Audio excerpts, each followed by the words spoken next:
சக்தி திருமகன் என்ன கதை இந்த படத்துடைய ஃபஸ்ட்டு நான் சொல்லணும்னா கேமரா தான் சொல்லுவேன்.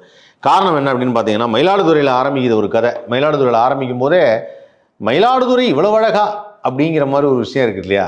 அதாவது நம்ம பார்த்துருப்போம், நானும் தஞ்சாவூர்காரன் தான். மயிலாடுதுறை பார்க்குறதுக்கு நல்லாயிருக்கும். ரொம்ப ஒரு மாதிரி வந்து ஒரு மரம் செடி கொடிகள்லாம் நிறைந்து ஒரு நல்ல இயற்கை சூழலோட ரொம்ப அற்புதமான ஊர் அது. அதை கேமராவில் வந்து ரொம்ப சூப்பராக காமிச்சிருக்கிறாங்க ஷெல்லி.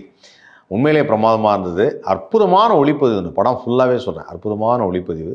அண்ட் அதுக்கப்புறம் வந்து பார்த்திங்கன்னா, இந்த படத்தில் அந்த மயிலாடுதுறையில் என்ன கதை ஆரம்பிக்குது அப்படின்னா, பழங்குடியின மக்கள், அதாவதுன்னா ட்ரைபல்லேருந்து வந்தக்கூடிய ஒரு பெண் குழந்தையோடு வந்திருக்கிறாங்க. அந்த பெண் வந்து ஏதோ ஒரு காரணத்தினால வந்து அவங்க தூக்கில் தூங்கிடுறாங்க. அப்படி தூக்கில் தூங்கிறாங்க போது கேஸாக எடுக்கலாம் அப்படின்னு நினைக்கிறப்போ, அதை வந்து ஒருத்தர் சொல்கிறாரு, அதெல்லாம் பண்ணக்கூடாது, கேஸாக எடுக்கக்கூடாது, அது எப்படியாவது க்ளோஸ் பண்ணுங்க அந்த கேஸுன்னு சொல்லி அந்த குழந்தைய தூக்கி ஒரு இடத்துல விட்டுறாங்க. இங்கேருந்து படம் ஆரம்பிக்குது.